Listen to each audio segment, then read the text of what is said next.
amici presenti a inaugurare questa terza edizione degli aperitivi poetici, una serie di rassegne che partono a giugno con gli aperitivi narrativi e poi a settembre abbiamo appunto questi incontri con la poesia contemporanea. E era una scommessa, ma anche una necessità da parte nostra di esplorare sia il campo narrativo sia il campo poetico, proprio per, come dire, la situazione, le problematiche che oggi esigono, almeno da parte nostra, un approfondimento proprio sui temi, i ritmi, i temi della parola, sempre più necessaria, credo, rispetto alla situazione culturale che viviamo.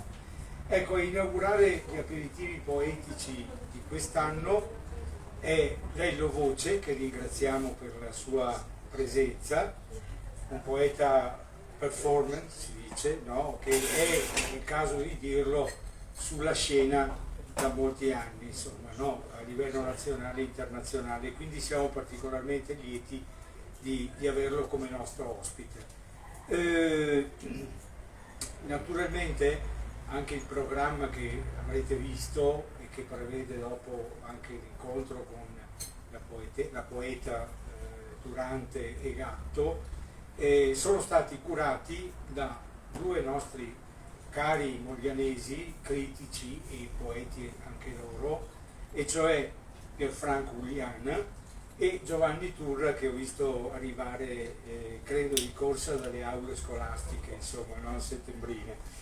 E quindi ringrazio molto anche loro, perché ogni anno c'è una come dire, cura particolare nel scegliere e nel chiamare, nel farsi interfaccia con questi nostri poeti.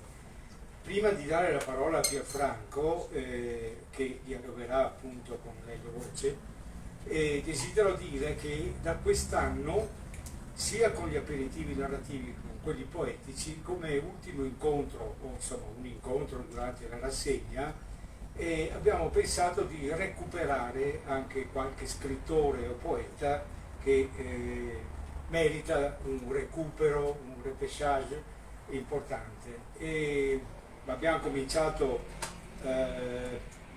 a giugno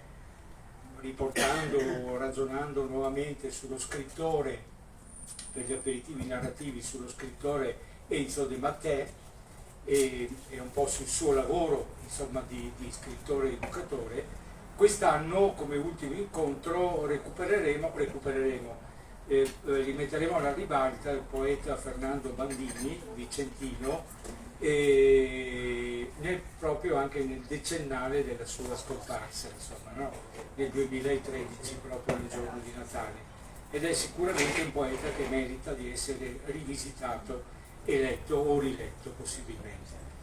Un'ultima cosa, io spero di avere presto anche un incontro con l'assessore alla cultura del comune di Mogliano Veneto, perché l'idea di qualche tempo fa era quella di proporre nella nostra pur minuscola, esigua biblioteca comunale, che meriterebbe ben altra strutture e spazi, ma di costruire proprio una sezione per la poesia, in particolare per i poeti veneti, non per un ragionamento regionale o meno, ma perché la nostra regione ospita delle voci poetiche molto interessanti e quindi c'è anche la necessità di favorire una nuova lettura della poesia anche nel centro, per quanto riguarda la formazione culturale di una città, nel suo centro, che è la biblioteca comunale. Speriamo che ci sia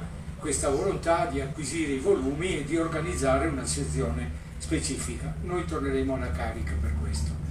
E quindi grazie ancora per la vostra presenza. Do a Pierfranco la parola per iniziare questo incontro con Lello Voce. Buon pomeriggio. Sono particolarmente,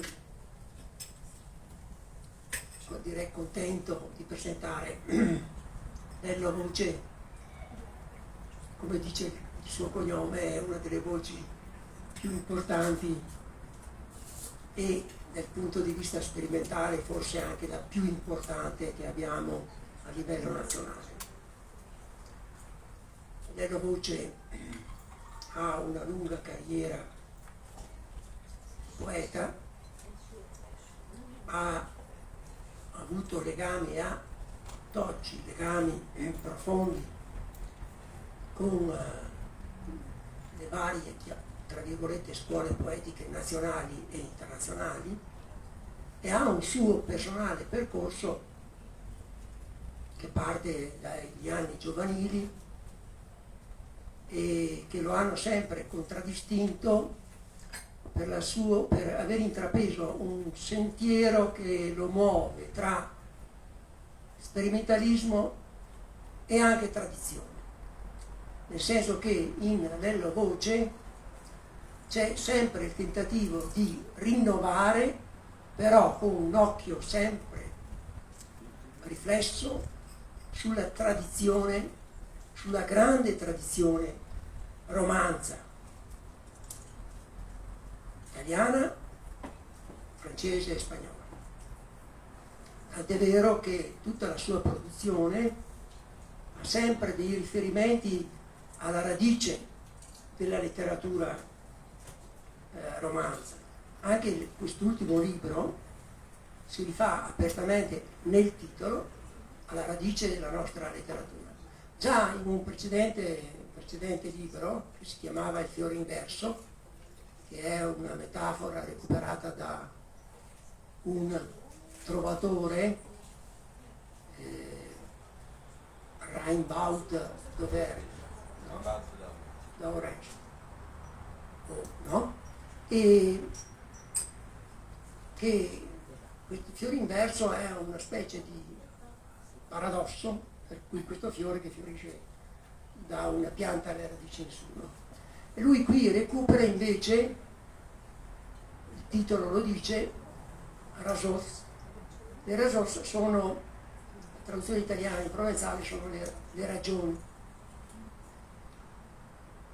Di solito alcuni canzonieri del provenzali, siamo nel XII-XIII secolo, erano premessi da delle spiegazioni in prosa che anticipavano o motivavano le poesie che seguivano poi.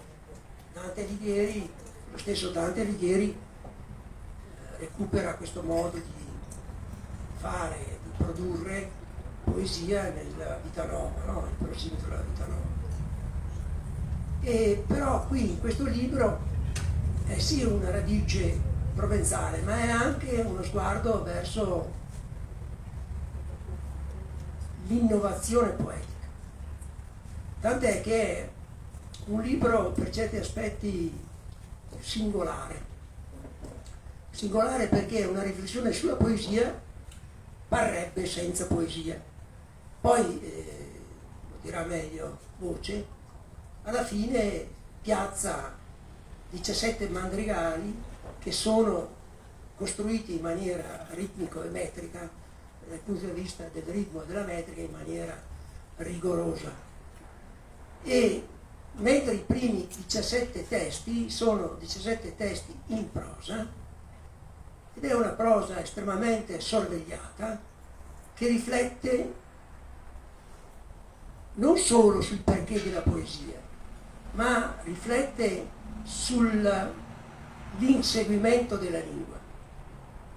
Insomma, chi ha avuto occasione di leggere il testo la recensione che ho fatto, io avevo ripreso una metafora dantesca.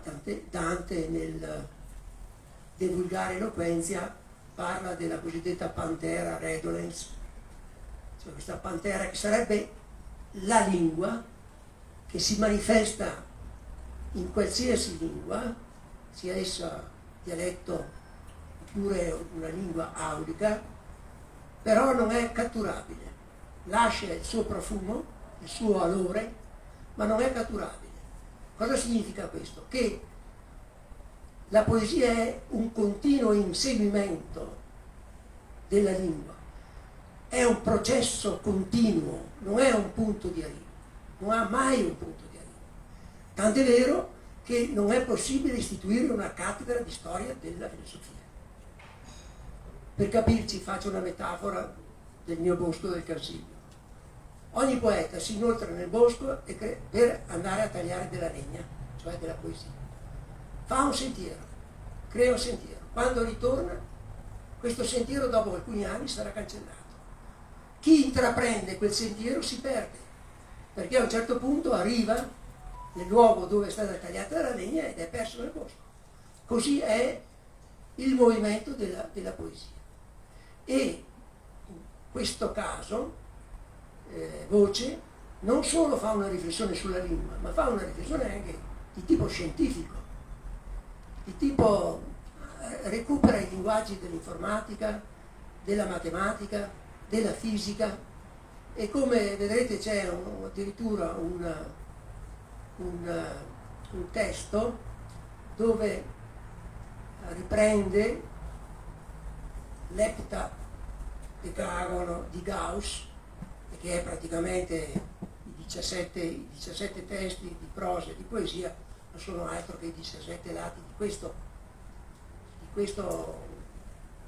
figura geometrica che nessuno riusciva a costruire, mentre Gauss ha dato sia la formula aritmetica che la costruzione geometrica. Bene, questo è un libro che nel panorama italiano ha una sua novità ed è un punto anche di arrivo della storia personale di Voce. Tutto il suo percorso probabilmente arriva a questo tipo di riflessione, e questo tipo di riflessione gli ha garantito il premio Prestigiacomo, che è un premio prestigioso avuto recentemente, e anche Bologna, è vero, hai ragione. Ecco, io non mi dilungo perché, come sentirete, Voce è un performer, quindi ha una capacità di presentazione, di lettura e di recitazione che sono veramente eccezionali, quindi lascio la parola a Voce.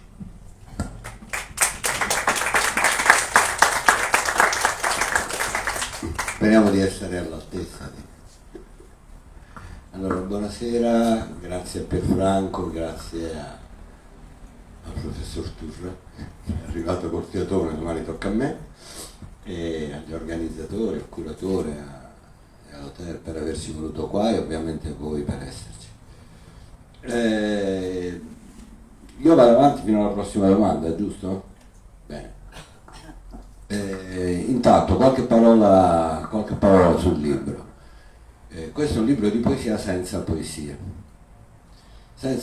perché era arrivato il momento. Io ho fatto per anni poesia con musica, credo di essere stato uno dei primi in Europa, e ho lavorato per anni con l'idea che poi tutto ciò che scrivevo dovesse andare in dialogo con la musica. Ho avuto anche la fortuna di condividere la mia strada con dei musicisti di eccezionale valore come Paolo Fresu, Frank Nemo, Antonello Salis, Mario Piedivito, insomma tanti, Luigi Cinque. Tutto questo mi ha portato, e in qualche modo nasceva, come diceva Pierfranco, dalla mia idea che il rinnovamento non può accadere senza nello stesso tempo radicarsi in un ricordo e in una memoria, in una delle tante tradizioni che sono alle nostre spalle.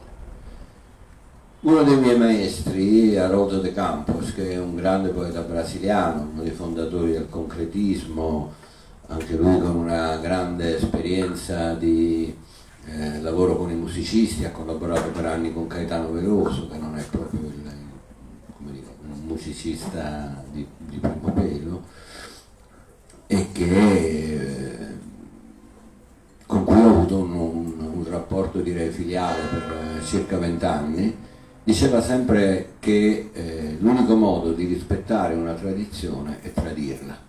portarla altrove, letteralmente tradire significa portare altrove, rinnovarla, lavorare su questo seme per farne venire fuori qualcosa di diverso. E già da allora il mio sguardo era uno sguardo che aveva di fronte a sé due cose abbastanza lontane.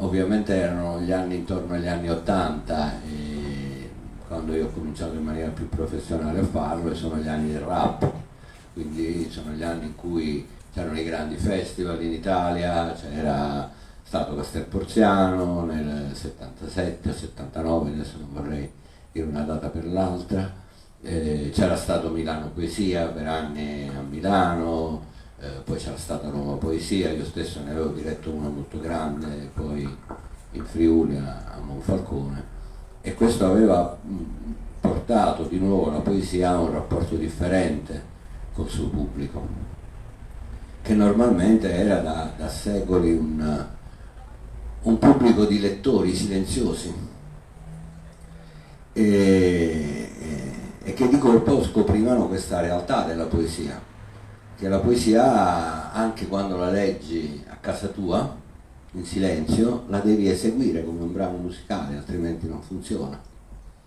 Io faccio sempre un esempio: se qualcuno vi interrompe quando leggete un romanzo, voi mettete la classica orecchia, Pier no, perché ci tiene moltissimo che i libri siano perfetti, ma io per esempio, che sono uno disordinato, mettete l'orecchia, fate così e tornate. Se qualcuno vi interrompe mentre state ascoltando della musica o state ascoltando della poesia, voi dovete ricominciare dall'inizio. La poesia è un gesto, la poesia è un atto, la poesia è la sua esecuzione reale, esattamente come un brano musicale. Questo metteva assieme due cose differenti, come vi dicevo prima, il rap da una parte, ma dall'altra parte ovviamente la tradizione dei trovatori. Tutta la nostra tradizione europea, non solo quella romanza, ma lo stesso anche quella tradizione germanica con i Minnesänger, nasce da un rapporto strettissimo della poesia con la musica, all'interno di un rapporto nel quale è la musica ad adattare se stessa ai ritmi e alle melodie della poesia. Questa è stata la storia dei madrigali, almeno sino a Monteverdi. Questa era la storia della musica prima che arrivasse la polifonia. Un grande musicologo, Nino Pirrotta, rispondendo a un'osservazione di Mozart nella quale si diceva che nel melodramma la poesia deve essere una ubbidiente figliola della musica, e ci sta, quello che facciamo quando ascoltiamo un'opera lirica, il melodramma, comunque nelle opere musicali, quello che è decisivo è la bellezza musicale, non la bellezza del libretto. Lui diceva che nel caso dei trovatori quella non era poesia per musica, ma era musica per poesia. È un'espressione bellissima. È su questo che ho lavorato per 20 anni. 20 anni sono tanti, forse 30, forse mia moglie si ricorda meglio di me perché ha migliore memoria. Ma insomma tanto tempo con i musicisti, pur non essendo io un musicista, tanto tempo a scrivere una poesia che fosse pronta a dialogare con la musica. Sono partito da brani lunghissimi, estremamente complessi, che duravano 17-20 minuti, estremamente difficili anche da interpretare, perché poi tutto questo nasceva per la mia interpretazione, non per l'interpretazione di un attore.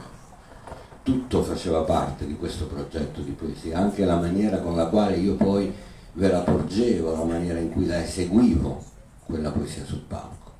Tutto aveva nella mia idea un valore estetico, un valore formale che doveva essere curato. Non c'era più solo il testo, c'era questo insieme multimediale che io andavo a portare. Poi a un certo punto ho incominciato a fare delle cose carine. Le cose carine sono carine, lo sappiamo tutti, ma con l'arte non hanno davvero poco a che fare le cose carine. Con l'arte hanno a che fare le cose necessarie. Un'opera d'arte se è necessaria, se ti accorgi della sua necessità. fatto che sia carina, il mondo è pieno di poesie carine, e quindi è iniziata una lunghissima crisi, alla fine della quale io ho pensato che, visto anche tutto quello che era accaduto alla poesia in questi 30 anni, perché quando io ho iniziato a lavorare in poesia, io ho iniziato il mio dialogo, il mio dibattito con una serie di intellettuali all'interno di un contesto che non esistono proprio più. Io litigavo con Fortini, per dirvi, o con Ceserani o con Sanguinetti, perché poi noi litigavamo con tutti, avevamo un caratteraccio dei miei amici, quindi, no? Erano litigi di un altro tempo, litigi che venivano considerati necessari anche dai maestri, che non ti guardavano se non eri capace di litigare con loro e avere qualcosa di nuovo da dare. Adesso la cosa è un po' differente, vedo tanti cloni, no? In cui ognuno di noi che arriva o che pensa di essere arrivato cerca il suo clone, no? Quello che è differente da lui. Ma insomma, per farvela breve, era diventato così semplice per me fare quelle cose, sapevo già quello che sarebbe accaduto, ho detto basta.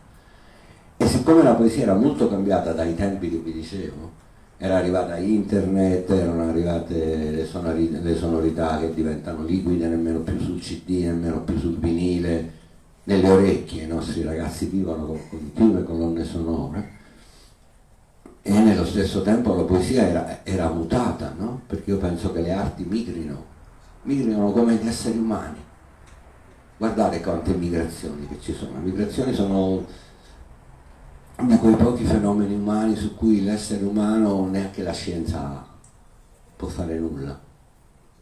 Quando le popolazioni migrano, sono inarrestabili. Superò il Mar Rosso, è scritto nel libro sacro. Il Mar Rosso deve aprirsi alla migrazione. E anche le arti migrano. E quindi questa poesia era cambiata moltissimo. Oggi la poesia è fatta da tante facce. Quello che prima facevo io e che sembrava così singolare adesso è fatto da decine e decine di bravissimi giovani che fanno ricerche ovviamente diverse dalla mia, ma che si muovono in ambiti che sono completamente diversi da quelli con cui c'erano le riviste di poesia quando ho iniziato io, pensate, le riviste di poesia. Sembra di stare parlando del Velociraptor. C'era un tempo in cui a Mogliano c'erano i dinosauri. È come dire una cosa del genere, no? C'erano le riviste di poesia, pensate, dove si scrivevano gli articoli e si polemizzava, e dovevi aspettare 4 mesi. 4 mesi, se la rivista era puntuale. Tu hai mai visto riviste puntuali nella tua vita? No, ovviamente no. Quindi 6 mesi perché quello ti rispondesse. 6 mesi. Adesso quando sono 6 millesimi di secondo su Facebook, uno dice una cosa, quell'altro ti manda a quel paese, dice che sei un tonto e finisce lì.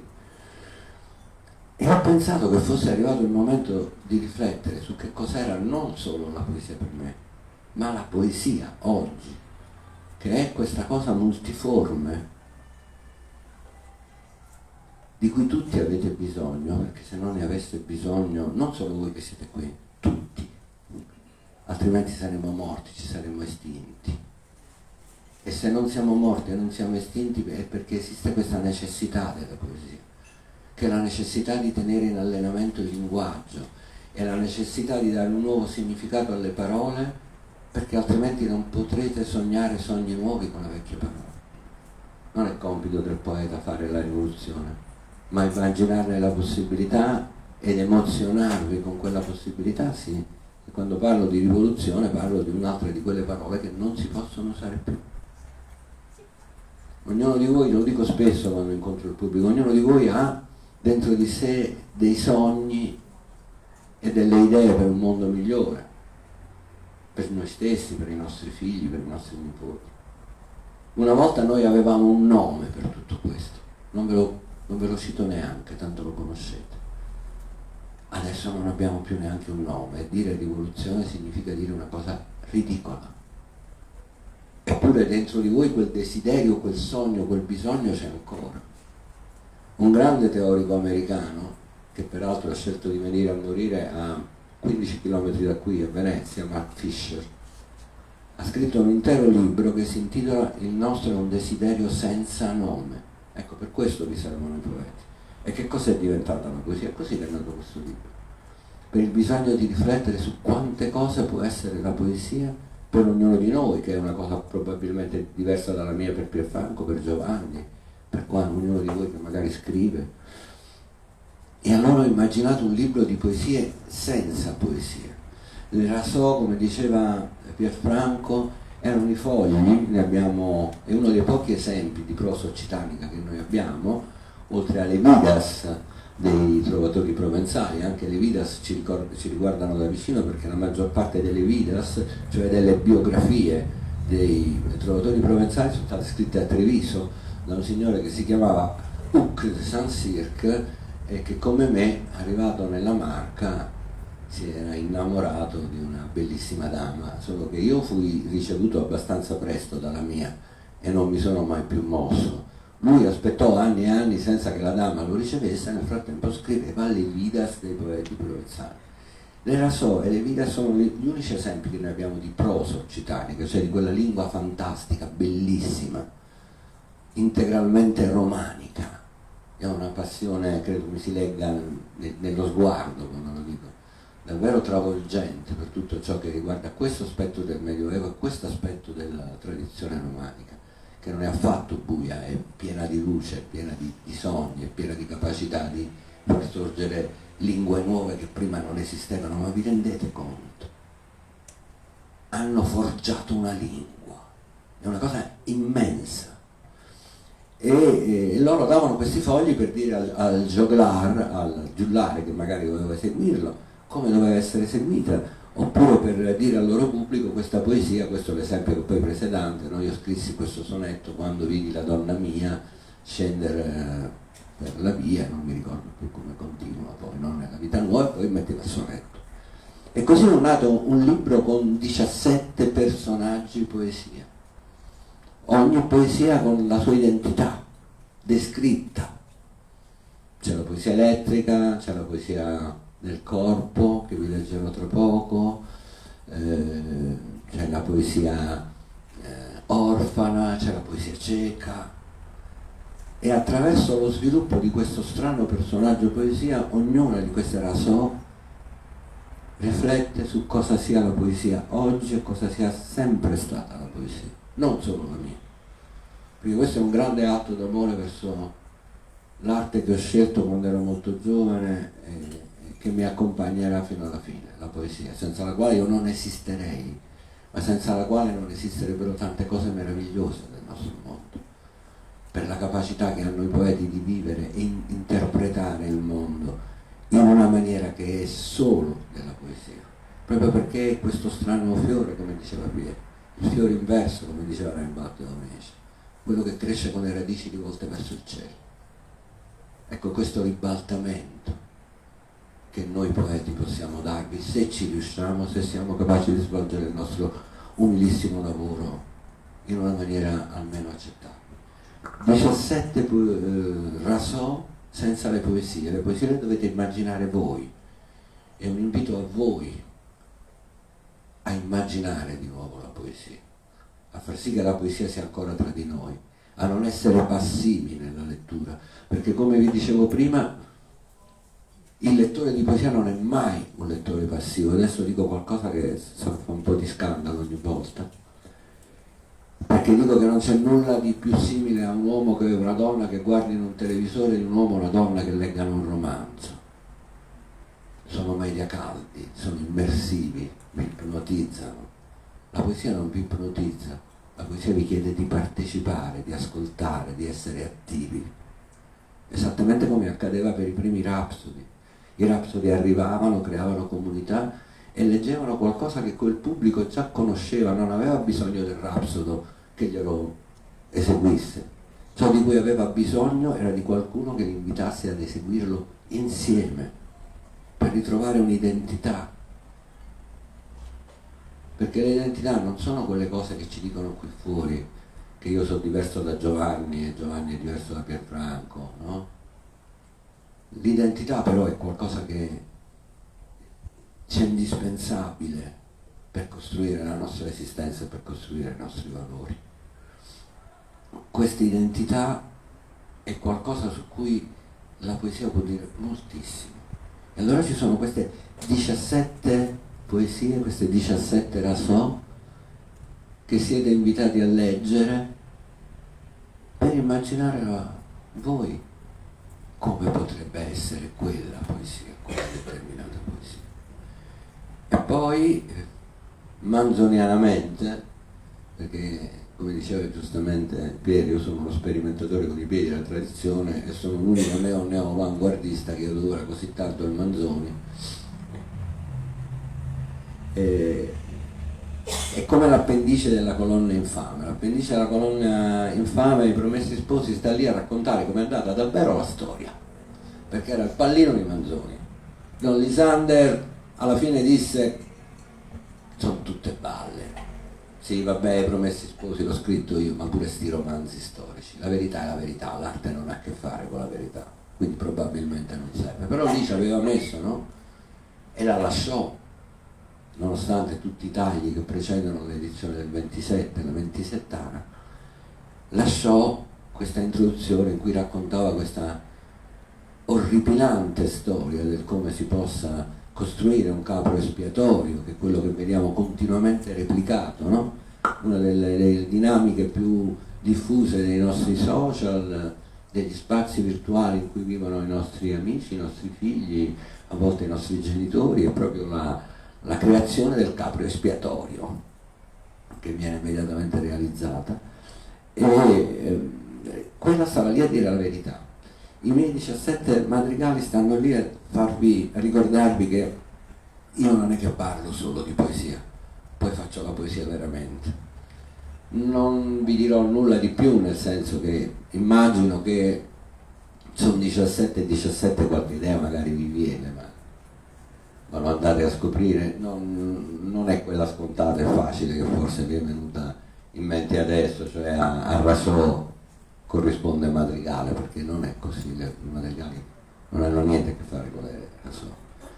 E sono 17 perché c'era bisogno di un progetto, perché quando fai un libro, un'altra cosa che capita nella nostra scuola, noi siamo stati colleghi a scuola per tanti anni, al liceo artistico, e ce lo dicevamo con Piero, a scuola i ragazzi vengono invitati a leggere romanzi, no? A volte d'estate, che è una cosa di un sadismo spaventoso, no? Perché dici al povero Cristo, cioè sei in vacanza, sì, sei in vacanza, però leggi questi 3 romanzi per settembre, è una roba di una crudeltà, cioè lascia che si scelga, vuole leggere o meno sto povero Cristo, santo Dio, vacanza resta vuota, no? Non deve avere. Ma non gli chiediamo mai di leggere un libro di poesia intera, per cui i nostri ragazzi leggono 100 grammi di Leopardi tagliato fino, se gli va bene un'ottantina di grammi di Montale tagliato un po' più spesso, con un pizzico di Ungaretti, quanto capi, perché poi Ungaretti è breve, quindi lo puoi mettere, no? Cioè ci puoi fare. E invece no, invece un libro di poesia è un progetto. È un progetto che, come una scacchiera in cui ogni volta che muovi un pezzo non stai muovendo solo quel pezzo. Quella che cambia è la funzione di tutti i pezzi su quella scacchiera. E noi poveri poeti ci ostiniamo a scrivere dei libri di poesia, non delle mortadelle, anche se poi le trattano come mortadelle, ce le tagliano a fette, dice ti piace L'Infinito dei Leopardi? Sì, come no. Hai letto la poesia di Montale, Tagliare, Forbici? Sì, l'ho letto. Ma tutto il libro?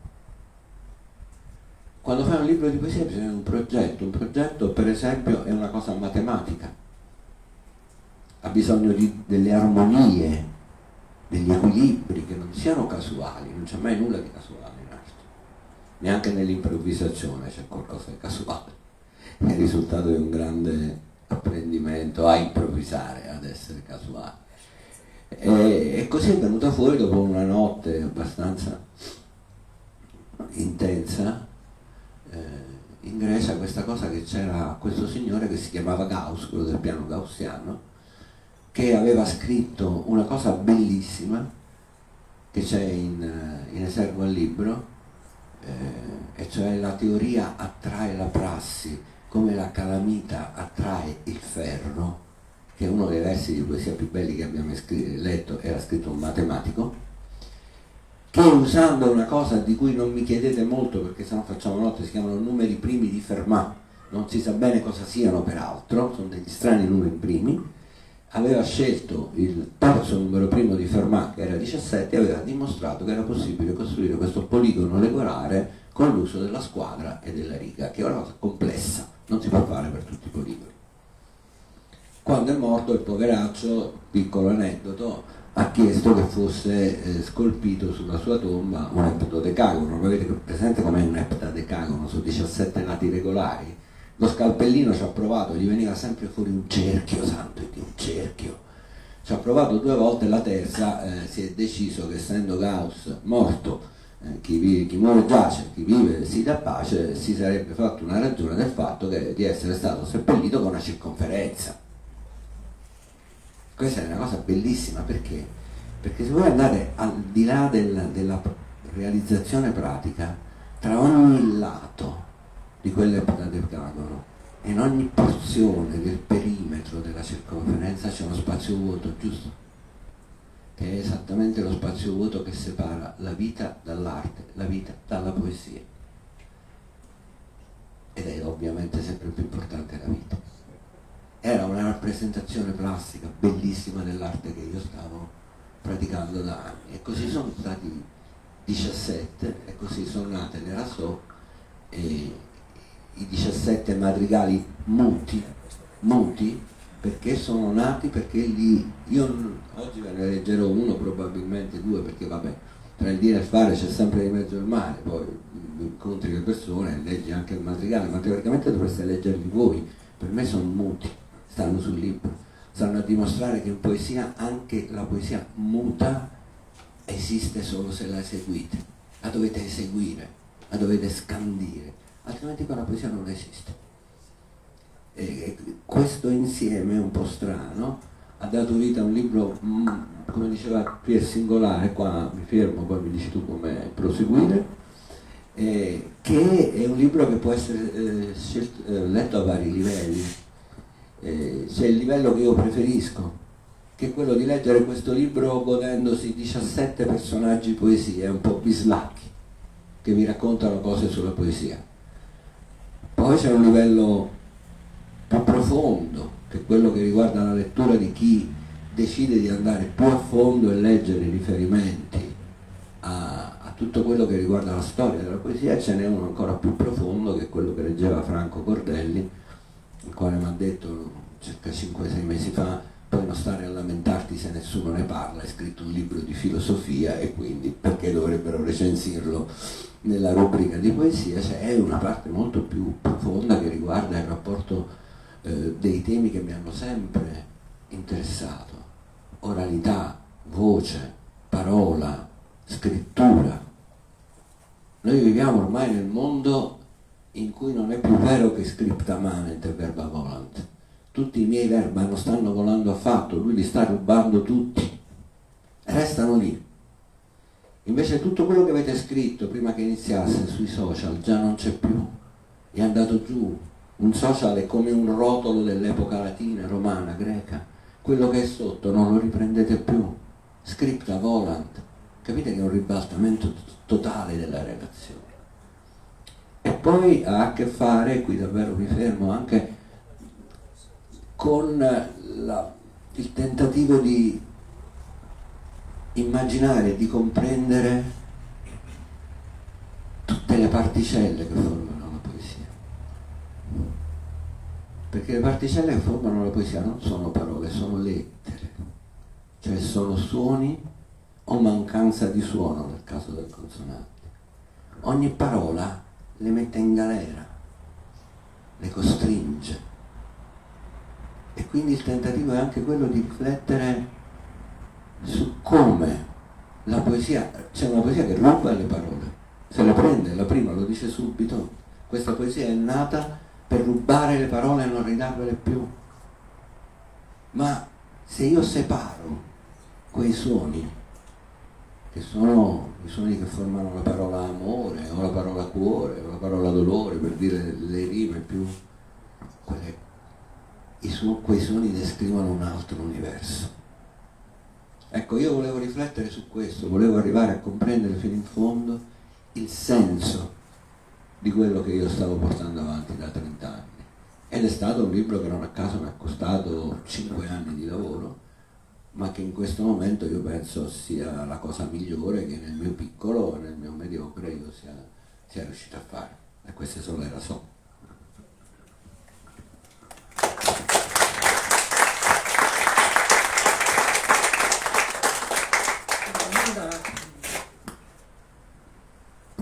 Come mai hai deciso di farti fare la copertina da Isgro? Questa è la copertina. Allora, Isgro, tra l'altro sta copertina per una strana cosa, perché quando io ho chiesto al maestro Isgro, ho detto, senti, ma ho scritto sto libro in cui c'è un libro di poesie senza poesie, l'unica cosa che posso metterci, perché la casa editrice, la Sgarbi, mi ha chiesto cosa scegliamo di immagine. Scegliamo l'immagine, dico, c'è una sola immagine e poi scegli, le cancellature di Sgro non ci sono. Anche perché hai detto che la poesia non ha immagini. No, c'è una poesia che è senza immagini, tra l'altro. E quindi è nata così. Lui poi Sgro è anche un poeta mica male, direi proprio mica male, appena uscita una cosa nella guarda. E così ho chiesto a Sgro questa cosa. E Sgro ha detto che sì, che avrebbe dato questa cosa, te la do, tranquillo. Dopodiché non è che io potevo chiedere a Isgro quale delle sue cancellature darmi, perché non era proprio il caso. E mi è arrivata questa, che in realtà è una delle mattonelle che stanno in piazza del Duomo a Treviso, in fondazione lì alle carceri. Fa parte di quella serie di mattonelline piccole che Luciano Benettoni ha collezionato chiedendo ai poeti e ai pittori in giro un po' per tutto il mondo. Quindi questa viene da Treviso. Stranamente ha 8 versi. No, stranamente no, perché quello è qualcosa che ho chiesto io. Qualcosa ho avuto il coraggio di chiedere. E non resta che leggere. E allora, per leggere la Rasò, causa età, bisogna togliersi gli occhiali, quindi non vedrò più voi, vedrò solamente la Rasò.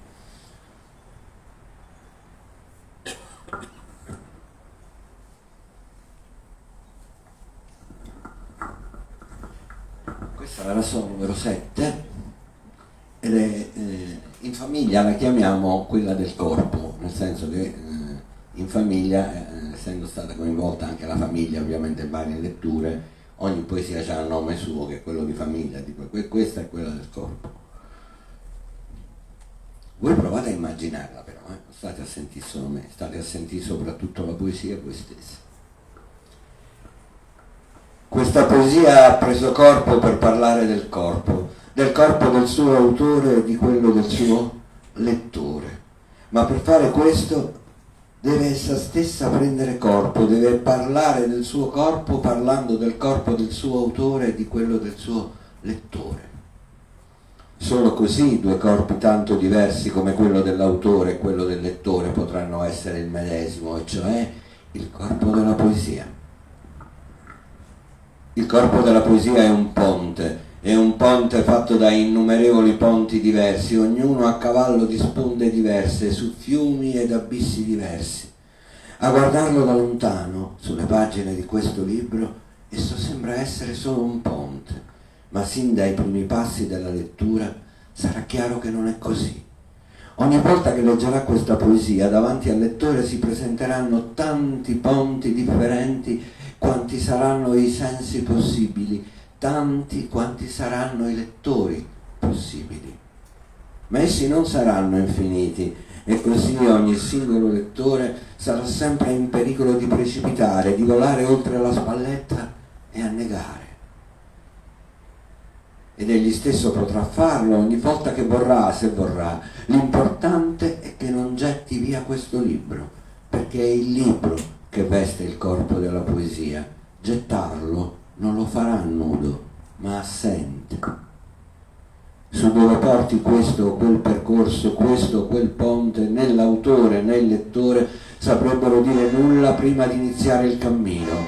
L'autore all'inizio della scrittura il lettore prima di ogni singola lettura, certamente diversa dalle precedenti e dalle successive. Ognuna di esse sarà il corpo stesso dell'avventura e del rischio, e tutto il corpo della poesia poggerà sui suoi piedi, perché il corpo della poesia prende corpo nel prendersi il rischio azzardato di un senso diverso, camminando nel tempo prima ancora che nello spazio, tracciando linee che sono altezze. Questa poesia ha preso corpo per parlare del corpo dei caratteri, del corpo di tutti i nomi che dicono il corpo, in un corpo a corpo con ciò che è apparentemente più basso, del corpo vile, corpo tavolato che regge il corpo di fabbrica del significato, dei corpi astrali che insensate ellissi si eclissano oltre il bordo di ogni parola, piroettando a corpo libero nella fantasia del lettore, senza che mai l'autore avesse immaginato di dar loro corpo, né solo di sogni, dei corpi estranei e dei corpi contundenti, verbi e aggettivi che saltabeccano qua e là facendo sintassi, gettandosi a corpo morto tra le righe e le parole, insinuandosi nella piega tra voce e parola, tra i silenzi, dando corpo ai desideri, ai fantasmi del corpo che legge e del corpo che ha scritto, del corpo farfallato che regola l'ossigeno, che dà voce e che si incendia e che fa combustione, corpo volvente che permette al senso di circolare e farsi sangue, corpo della particola che comunica e comunicando equivoca e coglie nel segno. È evidente dunque che poiché questa poesia parla del corpo, per la sua comprensione sarà essenziale la sua corretta esecuzione da parte del corpo del lettore. Così ci saranno alcuni versi che andranno letti in piedi, altri da supini, altri ancora su una sola gamba, saltellando come se invece di leggere una poesia si giocasse a campana, altri ancora stando di spalle a braccia conserte, altri invece dovranno essere letti ruotando il bacino ritmicamente o stando in equilibrio sulla punta dei piedi, tentando di toccare con l'estremità delle dita gli accenti sospesi sulle parole. Tutte le volte che il verso si farà ipermetro occorrerà leggerlo strisciando sul ventre. Ogni volta che sarà interrotto da un'atmesi sarà necessario girarsi di scatto, sarà meglio sedersi ad ogni sinestesia, tentare di toccarsi le mani dietro la schiena ogni volta che si incontrerà una metonimia, coprirsi le orecchie a ogni metafora, strizzare l'occhio a ciascuna sinedoche, senza smettere mai di respirare ritmicamente, come fanno i marciatori sull'altopiano. Ma intanto questa poesia che parla del corpo è qui, nel corpo del libro. Nel libro però essa è soltanto una mappa. Il corpo del paesaggio alfabetico disegnato dalla mappa è sempre altrove, non è mai dove è la mappa, ma molto lontano da essa, perché una mappa indica sempre uno spazio che non è lo spazio in cui è compresa la mappa. Non resterà quindi che chiudere il libro e mettersi in ascolto della voce della poesia che parla al suo pubblico e che è in realtà il suo unico corpo. Ciò che chi ha scritto questa poesia sul corpo ha definitivamente perso scrivendola proprio nel momento in cui le dava corpo.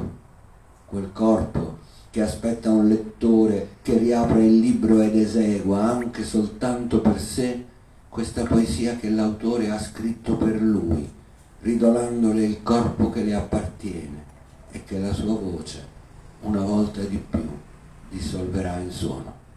Grazie.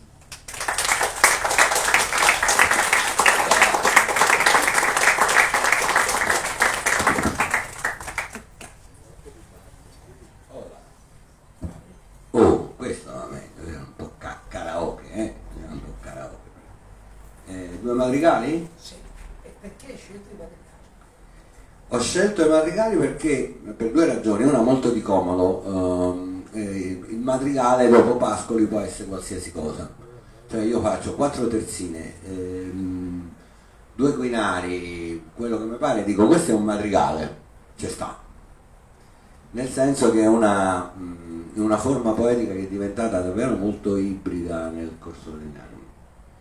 Questi che ho scritto io sono invece madrigali alla maniera del 300, cioè con le stesse regole metriche che adottavano Petrarca e Dante, 3-3-2, e il madrigale è uno di quei luoghi in cui musica e poesia si incontrano con più chiarezza. Adesso, canzone, basterebbe citare questo termine, no?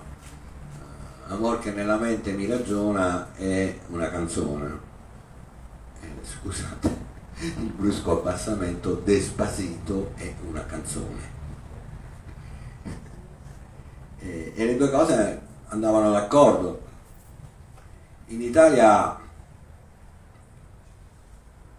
persino Contini, che era un grande critico, si è dimenticato del secondo canto del Purgatorio. Quando Dante incontra Casella, stanno sulla spiaggia, devono salire, c'è l'angelo che ci affretta, che qui abbiamo poco tempo da perdere, dobbiamo iniziare a pentirci, no?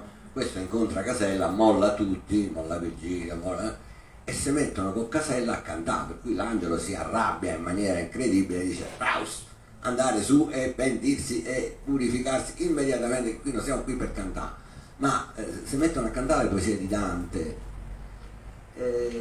All'inizio del secolo scorso nasce una grande polemica, che è la polemica del divorzio della poesia e della musica nella letteratura italiana. Tutto nasce da una serie di osservazioni di Gianfranco Contini sulla poesia del 300, dove parla del fatto che in Italia, a partire dalla scuola siciliana, i siciliani sono i nostri antenati più illustri, la poesia non viene più recitata ad alta voce, non viene più accompagnata con la musica. Non si sa bene perché. E lui dice tra l'altro che questa cosa è una cosa vivace, cosa ci trovasse il maestro Contini di vivace nel fatto che la poesia non fosse più insieme con la musica, lo sa solo lui. Dopo di lui c'è un altro studioso quasi altrettanto importante, che è Aurelio Roncaglia, che ritorna sul problema e cerca di dimostrare, di argomentare questa tesi a Contini. A rispondere ad entrambi c'è il musicologo di cui vi parlavo prima, Nino Pirrotta, un immenso musicologo, grande per la musicologia almeno quanto Contini lo è per la filologia romanza, che dice ma stiamo scherzando, non è affatto vero, non è così, le poesie venivano certamente eseguite e bla bla bla. E di fatto però, come dire, nella storia, persino nelle antologie italiane di quelle che usiamo io e Giovanni a scuola, questa cosa è stata riportata ed è diventata una specie di diktat, per cui a partire da quegli anni qualsiasi cosa non fosse strettamente letteraria, cioè non stesse nei libri, veniva considerata di seconda scelta. Pirrotta si arrabbiò molto per questo, disse che era un preconcetto addirittura arcadico, che non era proprio un complimento, almeno conoscendo Pirrotta credo proprio di no. Ma di fatto nella nostra tradizione, più che in quella francese, in quella inglese, pensate alle esecuzioni di Dylan Thomas, per dirvi, no? Che quanto Dylan Thomas faccia parte con le sue interpretazioni, non solo con i suoi testi, alla grande storia della letteratura anglofona, non solo inglese, direi proprio anglofona. Da noi la poesia ha sempre dovuto coincidere con la letteratura. Il problema è che la poesia esiste da secoli prima che esistesse qualsiasi letteratura. La letteratura è quella che sta nei libri, è quella che ha le lettere. La poesia ha abitato sempre la voce, è esistita da millenni e millenni prima. È stato per anni, per millenni, non un'arte, non solo un'arte, ma un medium. Era l'unica tecnica che possedevamo per lo stoccaggio e la trasmissione dell'informazione non genetica, cioè quella che non ci passavano mamma e papà quando ci concepivano. Ci sono dei pezzi dell'Iliade e anche interi pezzi dell'Odissea che non hanno alcun senso poetico, hanno solamente il compito preciso di tramandare come deve avvenire lo sbarco di un re, quali sono i porti più importanti del Mediterraneo, come è fatta una nave con 3 alberi, come è fatta, c'è tutto un canto dell'Iliade dove noiosissimo, a me me l'hanno fatto fare il classico, dovevo pure tradurlo, un incubo, in sé è noiosissimo perché è una descrizione di navi, ma quella descrizione di navi veniva ripetuta per insegnare alla gente, quindi la poesia con la letteratura in realtà c'ha poco a che fare, poi ha avuto molto a che fare, e come diceva Paul Zumthor adesso fa di nuovo risuonare la sua voce dopo aver passato tutto lo spessore della scrittura, perché anche le poesie che io traduco, che io recito a voce alta, sono poesie scritte, prima di tutto, scritte in un modo particolare per essere recitate, ma sono scritte, e quindi i madrigali erano una di queste forme, probabilmente ancor più della canzone, che si presta a una serie di ambiguità, in cui proprio si toccavano queste due storie, che qualcuno se ne lamentava anche Leopardi nello Zibaldone, una volta che stava criticando Leopardi odiava i musicisti romantici, come non comprenderlo, cosa c'è di più odioso del romanticismo, vabbè. E in un passaggio dello Zibaldone, tra l'altro anche abbastanza avanzato, quindi non era un ragazzino, nei scritti di bella letteratura e belle arti, dice che questa cosa terribile della separazione del musico dal poeta. I madrigali stavano là, stanno proprio lì.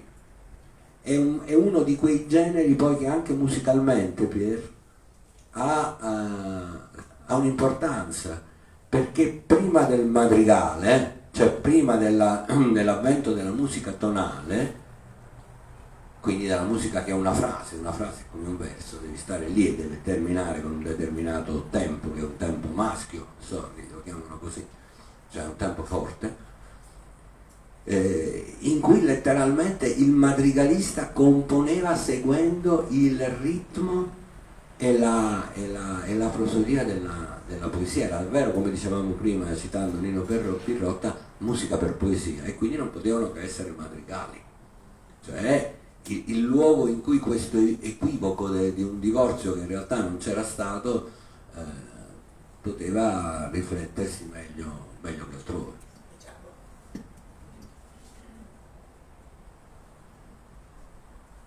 Le parole sono finte file, furbe feste del senso, strade cieche, legacci prepotenti, fame e stenti, sono tessuti e pelle senza pori, specchi di tappi, si annodano sciogliendo e ordiscono calappi, sono le gambe lunghe e le bugie che menti, trucchi, strucchi, falsi, melenzi e fango denso, tu resta muta e cruda, non lo dire, non pensarlo, ascoltane l'odore e carezzando il verso a respirarlo. Grazie. Le lettere, gli alfabeti e i segni muti, le carni crude e i gesti già avvenuti, afflitti, smemorati, distratti, consolati, immobili, lisci, impressi, inquadernati, come coscritti, burbe, accenti caduti in fila, coperti di inchiostro, feriti a morte, a mano tremante, ad arte, riconosciuti, lettere tolte a sorte dal sillabario delle aorte. E per finire un po' di polemica, perché sennò non sarei nella voce. Questa è un po' cattiva, è quella che finisce, e da tutti i riferimenti a persone e cose non sono casuali, sono proprio voluti. Non vi aspettate nomi perché non ce ne sono, ovviamente. 3, 33, 333, 1003 per 1, per 2, a coppie, in fila per sé, per mano, di fianco, dietro e davanti, stretti, larghi, alti, bassi e mano a mano di più, molti, troppi, pochi, abbondanti, scarsi, tracimanti, allineati a far baccano, tutti, nessuno, qualcuno, questo e anche l'altro, ognuno certamente certo d'essere il più scaltro.